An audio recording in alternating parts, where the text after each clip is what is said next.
Kalau kamu baru lulus dan bingung apa yang harus kamu lakukan selanjutnya, mungkin kamu perlu nonton video ini sampai habis. Pertama, aku mau ngucapin selamat atas kelulusan kamu. Kamu udah melalui hal yang panjang, kamu udah nulis skripsi kamu dengan sungguh-sungguh, ngelakuin penelitian, bimbingan, ngurusin administrasi untuk kelulusan, terus juga mempersiapkan wisuda, terus wisuda, dan berbahagia bersama keluarga dan teman-teman. Aku ucapkan selamat, karena aku tahu itu enggak mudah.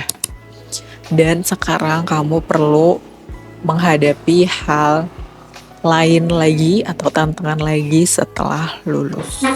Aku tahu kamu pasti bingung, aneh rasanya, karena nggak punya rutinitas, nggak punya aktivitas, kayak ya udah bebas aja gitu kan mau ngapain. Misalkan kamu ke rumah, udah pulang ke rumah, terus ya mau ngapain gitu, nggak ada rutinitas yang berarti gitu. Sekarang aku mau ngasih tahu kamu apa yang sebelumnya aku lakukan untuk bisa ngebantu aku menjalani keadaan yang sangat tidak nyaman. Pertama yang perlu kamu lakukan adalah navigating yourself. Kamu harus lihat kamu tuh sekarang ada di titik mana. Terus kedepannya kamu mau apa.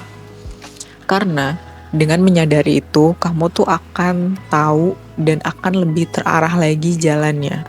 Kita di Indonesia itu dari SD sampai kuliah itu selalu punya rencana, selalu punya track yang jelas. Mata pelajaran apa yang harus kita pelajari, terus kapan kita ujian, kapan kita remet kalau kita nggak lulus di ujian sebelumnya, kapan kita masuk kuliah, kapan kita libur, kapan kita harus skripsian, terus skripsi kita arahnya akan kemana. Itu kan sebelum skripsi ada sempro, kalau aku namanya nyebutnya sempro, seminar proposal. Ada track yang jelas, semuanya tuh punya track yang jelas, dan itu udah kamu alamin selama 16 tahun. Bayangin, itu udah tertanam di otak dan hati kamu, dimana segala rutinitas atau segala kewajiban yang harus kamu lakukan itu udah ada jadwalnya. Jadi ya udah, kamu tinggal ngelakuin aja. Either itu langsung kamu lakuin atau molor-molor, itu tergantung kamu. Dan sekarang kamu dihadapi sama kondisi dimana kamu nggak punya track yang jelas, kayak antah berantah. Kamu tiba-tiba dilepas di hutan belantara yang nggak tahu harus kemana gitu. Kamu nggak dibekali untuk benar-benar bisa baca arah, misalkan bikin jalur baru, nggak ada sama sekali, karena kita udah terbiasa punya track. Dan tiba-tiba setelah lulus kita nggak punya track sama sekali, dan itu yang bikin bingung. Jujur itu yang bikin bingung. Dalam kondisi awal-awal memang keadaannya itu nggak nggak enakin dalam artian karena kita kebingungan, nggak ngerti harus berbuat apa. Mungkin sebagian orang tahu akan bekerja atau mau kuliah lagi. Cuma secara track yang jelas itu belum ada se-clear ketika kita sebelum-sebelumnya sekolah dan juga kuliah. Makanya perlu untuk menavigasi dirimu sekarang ada di mana, di titik apa, dan ke depan kamu mau melewati track yang seperti apa. Tahap kedua yaitu membuat track yang kamu inginkan ke depannya seperti apa. Kalau misalkan udah punya latar belakang sebelumnya kuliah, udah punya kecenderungan atau punya keinginan yang jelas, kamu udah bisa tuh ngerancang sendiri, cari tahu sendiri kira-kira track apa yang mau aku lalui ke depannya, terus step by stepnya seperti apa, aku harus melalui apa, kayak gitu. Kayak misal kamu lulusan hukum, terus kamu mau jadi pengacara dan kamu harus sekolah lagi misalkan. Ya udah, kamu berarti kan harus mempersiapkan ujian untuk sekolah lagi, untuk ambil gelar atau sertifikasi pengacara. Itu kan udah jelas gitu ya, background kamu udah jelas. Tapi gimana kalau kamu nggak punya kecenderungan atau minat yang jelas gitu selama kamu kuliah? Nah, di sini aku nyaranin kamu untuk explore banyak hal. Dan itu pun yang aku lakukan. Aku baca, aku nonton, aku dengerin semua hal positif yang bisa aku akses. Tentu melalui internet, karena aku di rumah sendiri, maksudnya semua orang sibuk, orang tua sibuk, adik-adikku juga sekolah kan. Jadi aku sendiri, teman-temanku udah pada kerja semuanya. Nah, aku lulusan yang gap year, jadinya teman-temanku udah pada kerja duluan gitu, aku baru lulus. Dan aku di situ benar-benar nonton, baca, explore banyak hal. Aku dengerin podcast bagus, aku ikut webinar gratisan banyak, aku ikut kelas-kelas yang cukup terjangkau, yang sekiranya kayaknya aku suka, kayaknya aku minat gitu, tapi aku nggak bener-bener tahu mau ke situ atau enggak gitu loh. Jadi aku bener-bener mencoba memanfaatkan waktuku semaksimal mungkin. Aku coba bikin rutinitas seperti halnya aku rutinitasku sebelum-sebelumnya. Jadi aku punya jadwal bantuin orang tua bersih-bersih misalkan di rumah. Terus aku punya jadwal kapan aku harus nyari kerja, apply kerjaan, kapan aku harus bikin CV, kapan aku harus nonton, baca, atau dengerin podcast. Aku punya rutinitas itu, kapan aku harus olahraga, kapan aku harus ngurusin tanaman di rumah. Pokoknya aku bikin rutinitasku penuh, jadwalku padat sehari-hari. Itu yang bikin aku lebih ngerasa, oh iya aku ada kerjaan loh. Walaupun kerjaannya belum membayar ya, tapi paling enggak aku punya keinginan untuk cari tahu kecenderunganku kemana. Terus aku explore banyak hal itu tadi dengan bikin rutinitas sehari-hari, dan akhirnya aku ngerasa dari hal-hal yang aku tonton itu aku mencoba mengkonekkan the dots. Oh iya nih, kayaknya aku kesini suka deh. Oh iya kayaknya aku mau melakukan ini deh.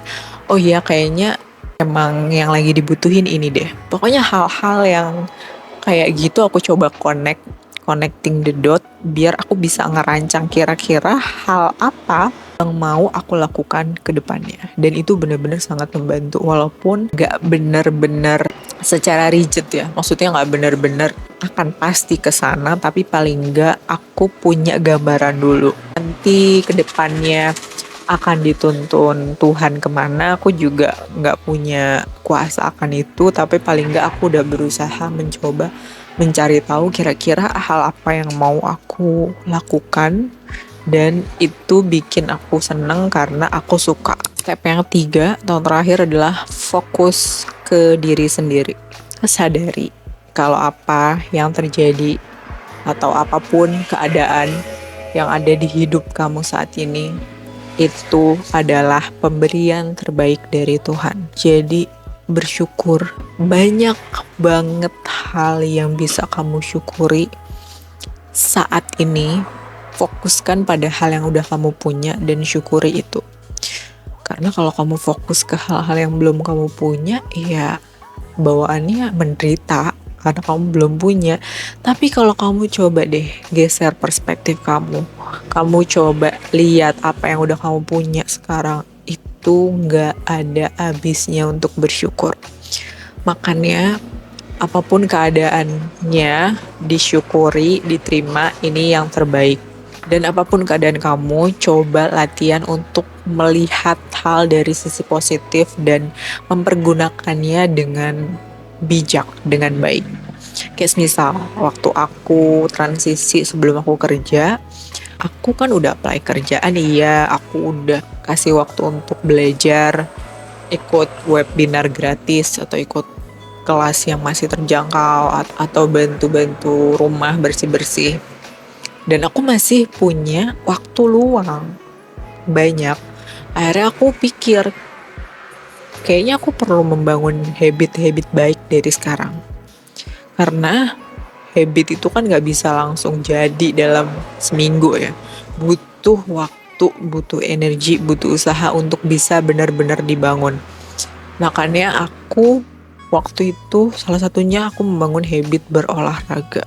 Aku pikir waktu itu kalau aku udah kerja sibuk, tanggung jawabku udah banyak, aku akan sulit membangun habit olahraga. Makanya selagi aku punya waktu dan olahraga itu sangat baik untuk tubuh aku, untuk diri aku, makanya aku mulai bangun habit itu.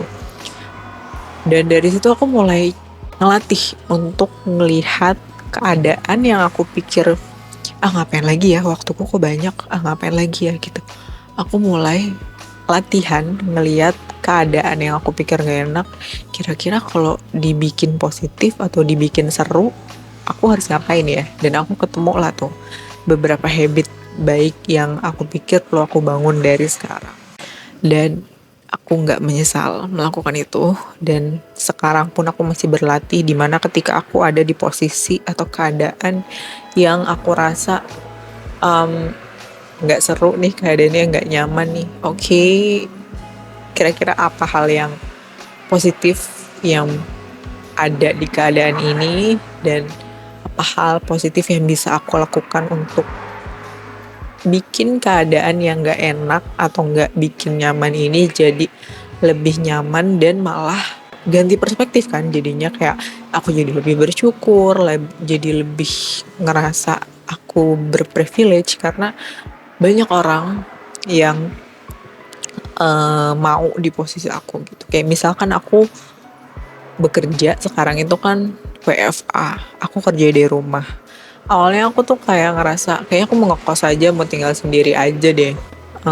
Tapi pas dipikir-pikir lagi, oh ternyata banyak teman-teman aku yang mau ketemu orang tuanya setiap hari, adik-adiknya setiap hari, makan masakan rumah.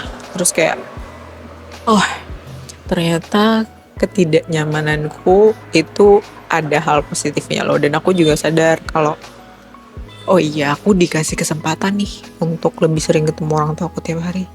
Jadinya aku mulai bersyukur dan mulai menikmatinya gitu. Dan ketika kamu fokus sama diri kamu sendiri, kamu akan lebih damai. Memang di masa sekarang itu banyak ya, kita bisa gampang gitu ngelihat teman udah ABC, sedangkan kita merasa diri kita belum jadi ABC gitu, atau ngelakuin ABC.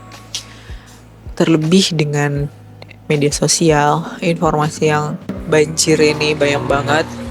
Tapi latihanlah fokus ke diri sendiri, fokus ke tujuan yang udah kamu bentuk tadi, yang udah kamu bikin tracknya tadi. Pelan-pelan aja, step by step. Tujuan jangka panjang itu menurut aku sangat perlu biar kamu punya arah yang jelas. Tapi jangan terpacu sama tujuan besarmu aja, tapi mulai setting, mulai bikin step, pelan-pelan.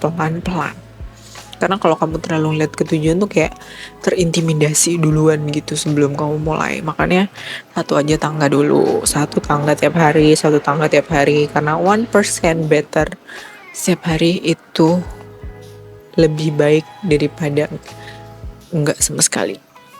Ada di buku Atomic Habit, kamu bisa baca. Oke, mungkin segitu dulu apa yang bisa aku share. Semoga bermanfaat. Semoga kamu bisa menikmati keadaanmu saat ini dengan berbahagia.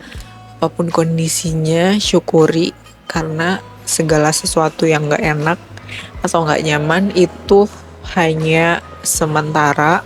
Begitupun ketika kamu bahagia, itu pun gak akan selamanya juga kan. Jadi cobalah nikmati, cobalah berbahagia setiap keadaan yang lagi kamu hadapi saat ini. Jangan lupa berdoa sama Tuhan dan juga berusaha semaksimal mungkin. Semoga videonya bermanfaat. Sampai ketemu di video yang lain. Bye.